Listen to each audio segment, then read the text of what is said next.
que a metamorfose para em amor, a saudade em poesia, o botão faz sem flor, o mesmo sol em um novo dia, a chuva mansa da alegria que faz nascer a semente que plantamos no sonho de colher.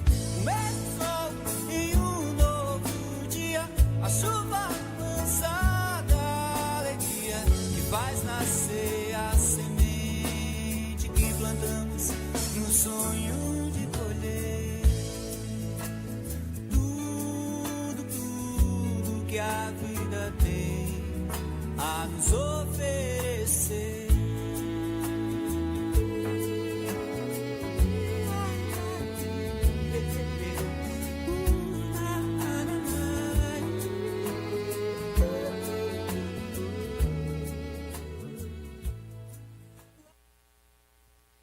Olá, bom dia. Nós estamos hoje aqui na Rádio Barriguda, dia 28 de fevereiro, em companhia da nossos amigos aqui, Jefferson, coordenador da rádio, e Gentileza, uma excelente companhia para a gente começar a falar de leitura. Então, eu sou Margot, já como vocês conhecem, esse é o terceiro programa que estou fazendo, e é assim uma honra muito grande estar fazendo esse trabalho, desenvolvendo essa atividade, até porque fiquei sabendo, né, de alguns grupos aqui em Irecê que fazem a mediação de leitura, que é um mediador cultural. E que isso aconteça, que proliferem, que se multipliquem, porque nós precisamos realmente desenvolver trabalhos de leitura profícuos, que saiam daquela ideia de que eu vou ler um livro ao ano, que seja, e vou me achar como leitor. E tratando-se de adolescente e crianças, ainda é preciso se fazer um trabalho que exija mais insistência. Não é uma leitura uma vez no mês, 30 minutos, que vai formar leitores. Longe disso. É preciso ser semanal, que seja, quinzenal, que seja. Mas aí, antes de falar sobre essa questão, eu queria dizer que no último programa, nós estávamos falando da história da leitura no Brasil. E é muito interessante que a gente compreenda a história, né, o processo do que a gente está se propondo a fazer, uma prática, para entender o presente. Eu trouxe aqui um livro que é do Steven Roger Fisher. Esse livro, ele trata da história da leitura, mas num plano mundial, né? Digamos assim, totalmente voltado, tem muito mais informações para a história da leitura na Europa, no Ocidente, não é bem o que a gente quer, mas tem que começar por aí. Claro, a África, então, poucas informações, a não ser o Egito e lá na pré-história. Então, assim, se você se propõe a ser um mediador de leitura e você quer desenvolver com um grupo de leitura propostas para ler, estratégias, você precisa trazer essas pessoas para entender como é que essa leitura, como é que se estabeleceu a leitura no local dele, como o espaço dele de leitor, e também em um plano mais amplo, né? na história, digamos, mundial. Né? Então, se você, por exemplo, vamos fazer aqui um exemplo para entender. Existe as lutas marciais, né? Jiu-jitsu, karatê. Com certeza, as pessoas que estão desenvolvendo essa prática conhecem o histórico, ou devem conhecer, para, inclusive, se conectar. Ter uma conexão da evolução do que faz, de onde veio, da origem. Imagine uma roda de capoeira, um centro de capoeira, onde as pessoas não estudam, não desenvolvem papos, diálogos sobre o que foi a capoeira no Brasil, né? As resistências que tiveram que enfrentar.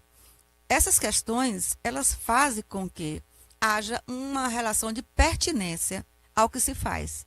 Uma relação de pertinência para desenvolver melhor o que se faz. Então, hoje nós não vamos voltar para a história da leitura. Ainda não. Nós paramos justamente naquele momento em que falávamos de como os livros, como a biblioteca, muito obrigada, de como a biblioteca chegou aqui no Brasil, depois que a família real, em 1808, já tinha chegado, de onde foram colocados os livros, a forma como foram organizados, ou melhor, foram acumulados nas catacumbas, próximo a hospitais. E assim, era o livro que estava em convalescença, parece, né? Mas é isso que a gente precisa entender. Não somos melhores leitores porque não houve, até o momento, uma política diretamente formada para a formação literária de professores, ou seja, mediadores culturais e, inclusive, políticas públicas para bibliotecas, livrarias. A gente pode medir o nível de interação de uma população com a leitura pelo número de livrarias que existe nessa cidade, pelo número de bibliotecas que estão abertas para o público, onde elas estão localizadas, como é que elas funcionam, qual projeto que elas têm para atrair a população para ler. E isso você não vê em quase nenhuma cidade do interior da Bahia. Eu não vou mais à frente falar mais do que eu pesquisei, até porque seria uma levianidade, né? Não quero ser leviana nesse sentido. Mas eu prometo no próximo programa trazer para vocês o número exato de quantas cidades no interior da Bahia têm bibliotecas públicas. Muito pouco. Então, a gente retoma essa história, essa conversa, inclusive com uma livreira, Tatiana Lima, que é historiadora, e também proprietária da livraria Mona Lisa, que vai estar aqui no próximo programa. Nós vamos ter um bate-papo sobre essa questão, as dificuldades que se tem para vender livros, de como é que um livro chega na editora, qual o valor que chega para o autor. Eu nunca vi dizer que ninguém que vende um primeiro livro fica rico nesse país. Depende. Não é todo dia que se tem um Itamar Vieira, uma Conceição Evaristo. Não é sempre. Socorro Racioli. Mesmo assim, continuo desenvolvendo atividades paralelas. São acadêmicos, trabalham na faculdade, são professores, fazem muitas palestras para conseguir se manter como escritor. Então, essa é uma conversa que não vai acontecer ainda hoje, porque seria melhor com quem trabalha diretamente com editoras, e apesar de que as informações que eu tenho sobre a edição de um livro não é para alegrar ninguém a escrever, mas eu não quero de forma nenhuma desestimular as pessoas a desenvolver seus escritos, seus poemas. Aqui nós temos aqui um compositor que é um poeta. Todo compositor de música é um poeta, né? E ele deve saber como é que se consegue divulgar um trabalho artístico. A gente faz isso com as fendas que a sociedade oferece e não com um leque que se abre. Venha, vai mostrar seu trabalho. Vamos, esse espaço é seu. Não acontece isso. Aqui na Rádio Barriguda, eu tenho acompanhado e tenho visto como isso está acontecendo. Né? Na medida do possível, eu estou vendo pessoas falar sobre música, estou vendo pessoas falar sobre cordel, sobre poesia, sobre meio ambiente, leitura, capoeira. E isso é muito bom. Isso é muito bom. Eu só gostaria que as pessoas tivessem mais atentas a essa rádio, que tem um nome tão característico, Barriguda, né? Uma árvore que tem uma resistência muito grande nessa nossa região. Está ali na praça, implantada pelo prefeito Elmo, próximo à igreja, e para mim ela tem um sentido simbólico. Toda vez que eu passo por aquela Barriguda, às vezes eu tenho vontade até de me benzer, porque é sagrada. A forma que ela se posicionou ali é a forma que nos constitui, nos restitui a uma identidade. Então eu queria parabenizar a Jefferson Teixeira, professor Jefferson, pela essa iniciativa, por abrir esse espaço para muitas pessoas que quanto tempo estiveram calados. E ainda, Jefferson, é o muito que se faz pouco, porque nós precisamos fazer isso na rua, ir para a praça, ir para eventos, e ter um palco. Nós temos uma Secretaria de Cultura, agora falta o palco para a arte se fazer presente para o povo. Aí sim, a rádio é claro, um vínculo, mas ainda não, como o formato da Barriguda, ela é web TV, ela ainda não chega até alguém que está lá no povoado, e talvez, não sei, que acessa a internet, que olha o YouTube, que olha o Insta, ainda não, mas vai chegar lá. Tá certo? Então a conversa de hoje começa assim, agradecendo o que já temos e agradecendo a todos aqueles que se empenham realmente em fazer uma cultura, cultura popular, cultura para o povo, do povo e com o povo, tá? Pois é, eu trouxe 2 livros que foram lidos pelo Lendo Junto e que tem uma relação de conteúdo. É uma dica de leitura. Vou fazer o possível para trazer sempre uma dica de leitura. Falar de leitura, literatura, tem que estar com o livro na mão. Vou apresentar a vocês, eu acho que muitos já conhecem, uma grande escritora chilena, Isabel Allende. Ela tem vários livros publicados no Brasil. Ela tem uma quantidade enorme de traduções. Ela é latino-americana, né? Fala o espanhol. E os seus livros são muito bem curtidos aqui, tanto por leitores adultos como adolescente e criança. Imagine que ela escreveu um livro que os adultos amam e as crianças nem se falam. Zorro. A história de Zorro. A história de Zorro como você nunca viu. Não é aquele Zorro que anda com... Eu esqueci o nome do amiguinho dele, Garcia, parece. Tem um outro que é o Tonto. Tonto eu acho que é o mordomo dele que cuida. É um Zorro que fala das questões sociais lá, né, da cidade latino-americana, que é o México. Zorro parece, salvo engano, a origem dele é mexicana, não tenho certeza não. Mas não é um Robin Hood, mas é um justiceiro do bem, de conseguir conter os ladrões de gado, de conseguir pegar os ladrões que a polícia não consegue dar conta. E isso Isabel Allende conta no livro dela, Zorro. Lembrem bem, não é um livro somente para criança, não, mas também para adolescentes. Mas o que me traz hoje Isabel Allende aqui no programa é que esse livro dela, Violeta, é uma personagem, o nome dela é Violeta, que ela vive 100 anos, desde a gripe espanhola até a pandemia, até o coronavírus. Então ela faz assim, ela faz um apanhado, a vida de uma pessoa que viveu uma história, né, de 100 anos e que viveu 2 pandemias e que viveu também uma outra crise mais difícil ainda, que foi a ditadura militar no Chile. Essa história é muito interessante porque ela vai cruzar com outro livro. Esse livro é Juliana Leite. O título é Humanos Exemplares. Nós estamos tanto precisando de humanos exemplares, né? E você vai encontrar nesse livro também uma mesma personagem que vive 100 anos da história do Brasil. Aí como tinha lido os 2, eu falei, eu vou cruzar o caminho dessas mulheres. E o Lendo Junto já leu o Violeta o ano passado, Lendo Junto 1, Lendo Junto 2, foi de grande aceitação.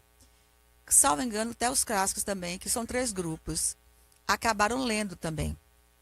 E teve, assim, uma aceitação muito grande, porque é uma linguagem acessível, uma linguagem fácil, e ela fala de crises que a gente talvez poderia estar estudando em história, na disciplina de história, e nem sempre de forma tão agradável, porque aqui é romanceada.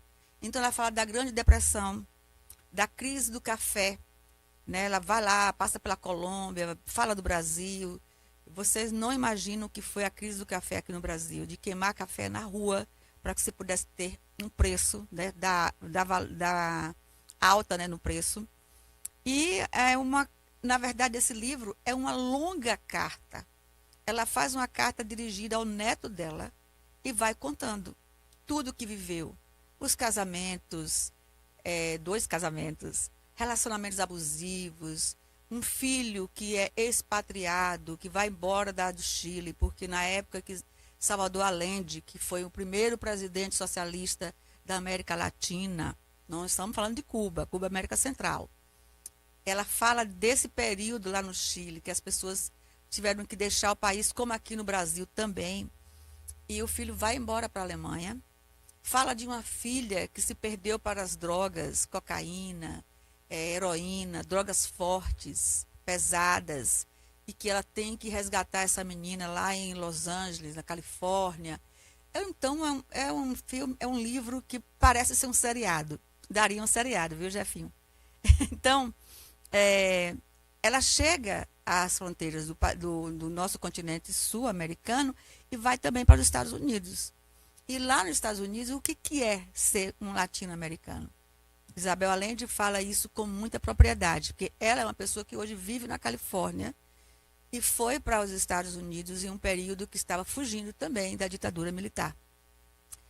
Então, Isabel Allende e Juliana Leite se cruzam nesse momento, porque ela traz uma personagem, que é uma mulher também, que nasceu no Brasil, ela é professora de redação, casada com um professor de geografia. Será que esses dois compraram um carro novo?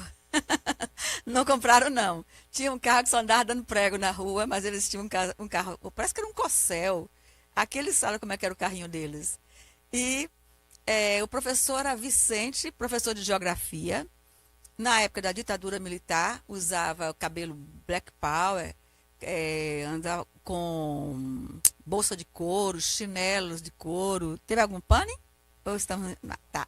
Chinelo de couro e ele era um cara que era militante da ditadura. Ela conta de quando ela era menina, o Brasil que ela viveu. Aí começa depois como professora. Ela não diz o nome, ditadura militar. Ela fala os tempos difíceis, ela fala daqueles que invadiram as escolas, dos professores vigiados, dos atos vigiados, da censura. Depois ela fala de que o esposo dela teve que viver como um rato no porão, porque ele estava sendo procurado. E de uma forma muito, ela é muito discreta, porque ele também ela usa um gênero chamado escrita criativa, que não dá nome às coisas. Aí as pessoas sentem uma dificuldade por esse fato de que não é uma leitura óbvia. Você tem que se preocupar em entender e interpretar. Mas é de uma poesia que, nossa senhora, eu fiquei encantada. Não só eu, mas como algumas pessoas que eu vou trazer aqui, inclusive, para falar sobre este livro, porque é bem interessante o olhar de quem escolheu o livro, que fui eu, curadora, e o olhar de quem recepcionou o livro, recebeu. Alguns não gostaram, normal, não tem porquê todo mundo aceitar a mesma leitura. É direito do leitor não gostar do que leu, assim como é direito também gostar, divulgar. Parece até que é uma lei. Todo livro que está aí presente, que está sendo indicado, que ganhou prêmio, Jabuti, ele tem que ser amado, né? Amado, aceito. Não, não é bem assim.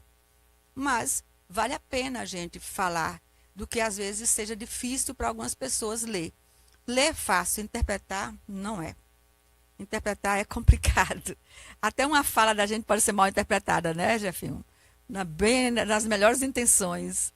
Então, aqui, na verdade, as pessoas dizem que os críticos, eu até vou ler o que dizem, falam que poucos na atualidade dominam tão bem a carpintaria narrativa. Olhe bem, a serviço de contar uma história que é, ao mesmo tempo, comum, pois de imediato nos reconhecemos nela, e única, pois cada personagem se destaca em sua singularidade. Ninguém vive a mesma história. Ninguém vive as mesmas situações, mesmo vivendo o mesmo contexto. Um livro arrebatador de uma autora fundamental, que é Juliana Leite. Ela é carioca, de Petrópolis, e quando perguntaram para ela, foi uma coisa que eu estranhei também, a idade. Porque eu fui uma pessoa, eu sou uma pessoa que fui estudante na época da ditadura militar. Eu fazia história em 76, e Geisel, que era o presidente. E vivi, né, aquela coisa das passeatas lá em Salvador, queima de ônibus, quebra-quebra. Esses políticos que hoje estão na Assembleia, ocupando cargos até de governadores, como Lício da Mata, Alice Portugal e outros, né, do PT também. Eram pessoas que na época faziam movimento na rua lá em Salvador. Sidônio, que é publicitário. Sidônio era um menino um rapazinho magrinho, e altamente muito combativo. Celci, que está na Secretaria de Saúde, foi candidata, foi minha contemporânea, né, de fazermos piquete na frente das indústrias lá no Camaçari e várias situações. Então, para mim, para minha pessoa, entender a ditadura militar e até falar sobre ela é fácil, porque eu fui alguém que viveu o contexto. Eu estou com 64 anos. Então, na época, eu tinha 17 anos, 18. Até quando acabou a ditadura, eu estava com 21 anos. Né? 21 anos foi. 23 anos.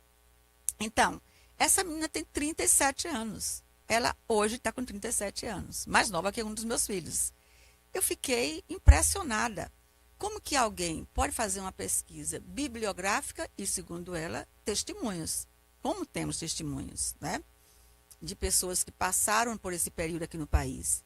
E ela traz testemunhos culturais também, de músicas, do cinema, do teatro, de como havia uma efervescência cultural muito grande para tentar denunciar, trazer para o povo o que estava acontecendo nos porões da ditadura, naquilo que a censura não deixava passar. Tinha uma época que a gente abria o jornal e tinha aquela tarja preta enorme, você não sabia o que era. Não era porque alguém faleceu. Aliás, a liberdade tinha falecido. A liberdade de expressão. Às vezes os jornais vinham com receita. E você estava assim, lendo o jornal, aí aparecia uma coluna enorme com a receita de doce de leite. Para que é isso, pelo amor de Deus? Aí era a forma que a censura fazia, cobria aquele texto que alguém escreveu, um repórter, um jornalista, que não era agradável à censura. A censura era muito feroz, muito agressiva.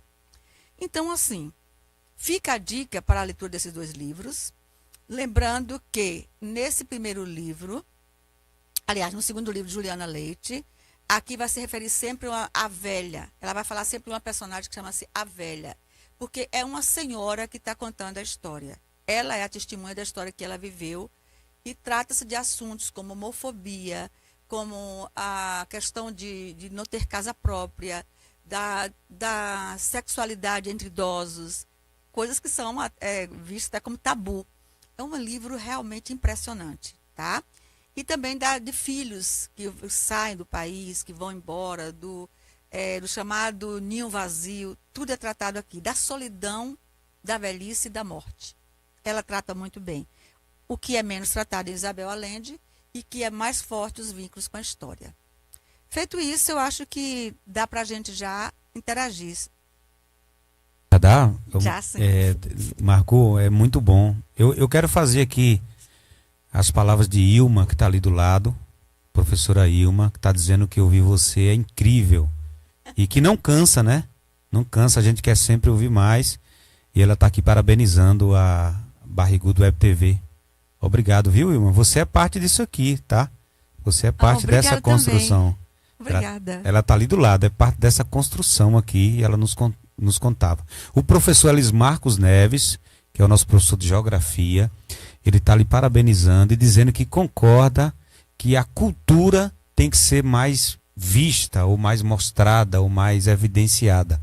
Depois você pode fazer um comentário sobre a questão cultural também. E Maria Luísa está perguntando se esses livros que você apresentou estão disponíveis na livraria Mona Lisa. Ótimo, que bom as interações. Interessante, eu não reconheci Ilma quando cheguei. Achei que era um adolescente que estava trabalhando com vocês. E né? Deve ser de alma. Então, muito obrigada, Ilma. É sempre bom a gente estar sendo estimulado, né, a fazer o que faz. A Elismar, né, professor de geografia? Elismarcos.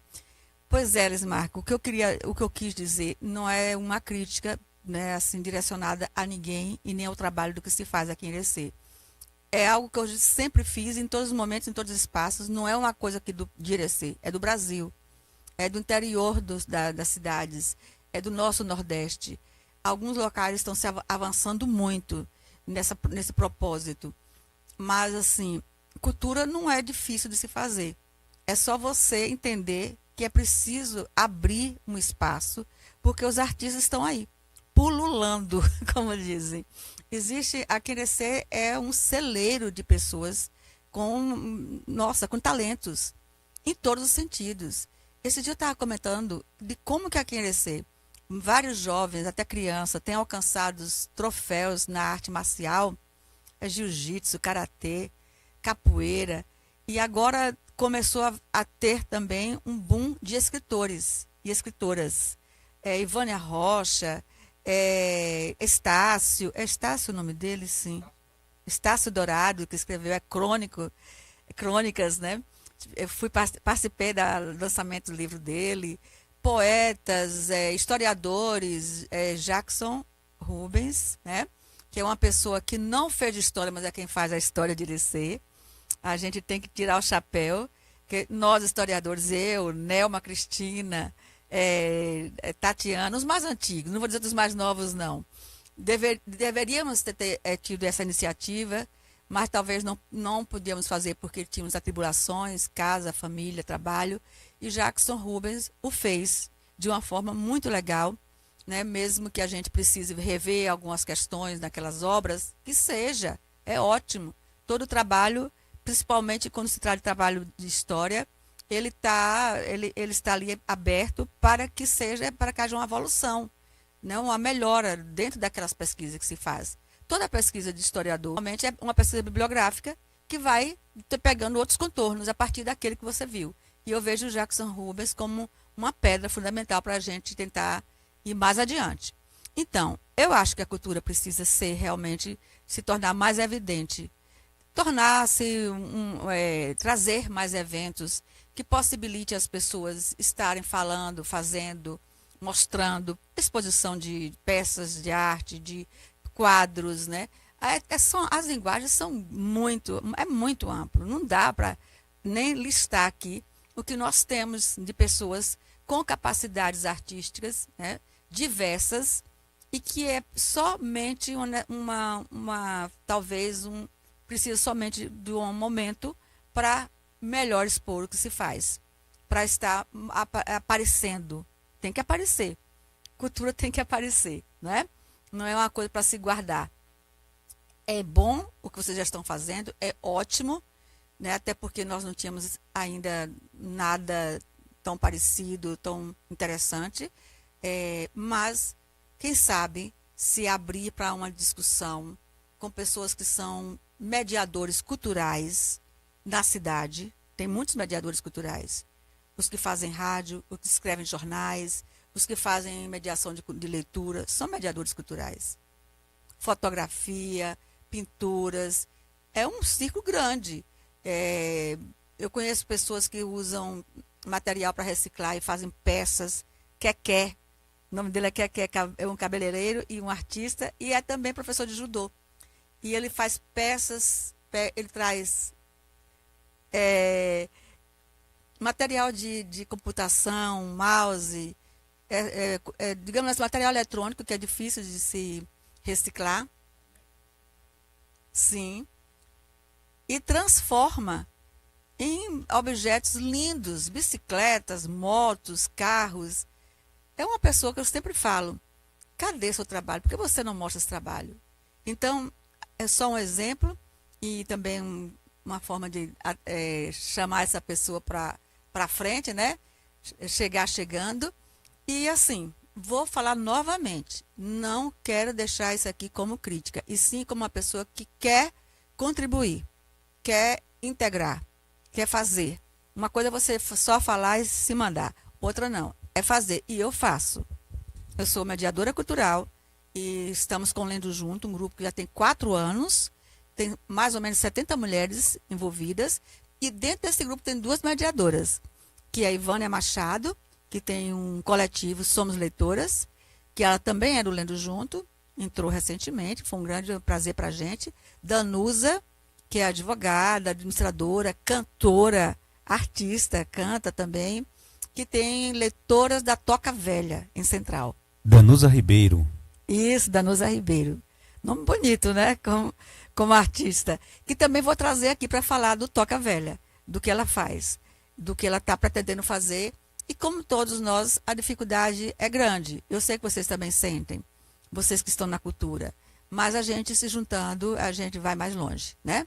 Caminha melhor. Maria Luísa perguntou se encontra na Mona Lisa, onde encontrar essa sim, todos. Isso que você apresentou. Esse aqui tem 2 na Mona Lisa que eu vi ontem.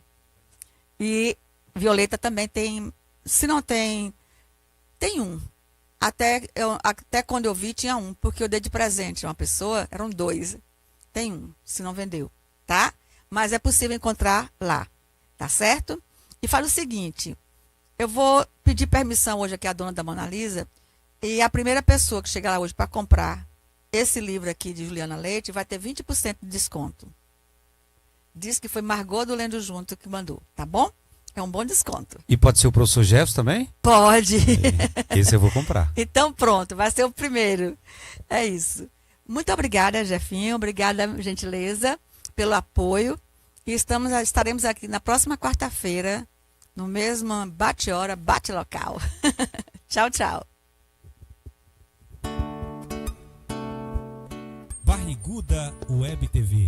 A educação construindo possibilidades de transformação.